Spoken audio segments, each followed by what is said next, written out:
Van Diemen's Land, the only colony with a history dark enough to warrant a name change upon statehood. It's also the only colony where the European settlers succeeded in completely exterminating the Aboriginal population, with the help of a military operation in 1830 known as the Black Line, where every able-bodied colonist formed a human chain across the island and corralled the Aborigines onto the Tasman Peninsula. The remoteness and impenetrable wilderness of Macquarie Harbour made it the perfect prison site, and a facility was established on Sarah Island in 1820. In this bleak landscape, repeat offender convicts were put to work felling ancient trees and building ships out of the Huon pine.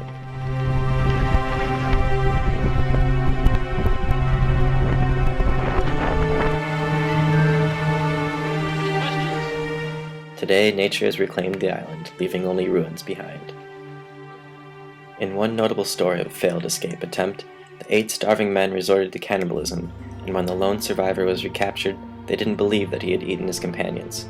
Well, the next time he tried to escape with another prisoner, he was captured with pieces of human flesh in his pockets. A decade later, the prison at Port Arthur was established on the Tasman Peninsula, guarded at the isthmus by a line of dogs. No successful escape attempts were ever recorded in the site's 47-year history. The British transportation system of sending prisoners overseas is interpreted in the museum as a lottery of life, as seemingly minor offenses could lead to extensive sentences in the colonies to provide labor for industries there.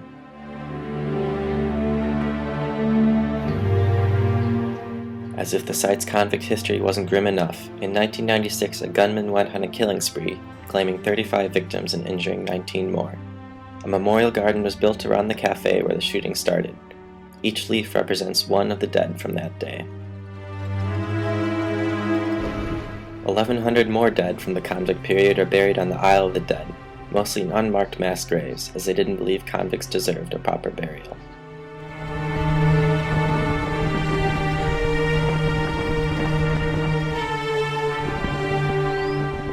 Visiting school groups were playing in the afternoon sun. It just really didn't seem to fit the mood of the place at all. The separate prison was all about total sensory deprivation. Even in the chapel, there were special cubicles to prevent all human contact between prisoners.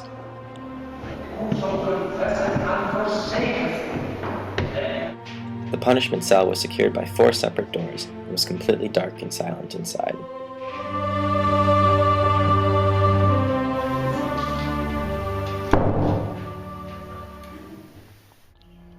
Even the church has seen a few murders. All this death and suffering makes Port Arthur solemn at best during the day, and chilling at night. A ghost tour here is guaranteed to test even the strongest of skeptics.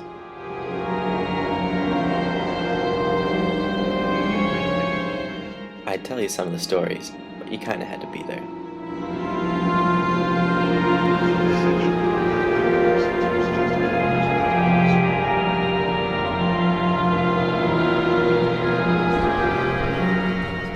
When the entire group jumps at an air conditioner turning on, you know it's a good ghost tour.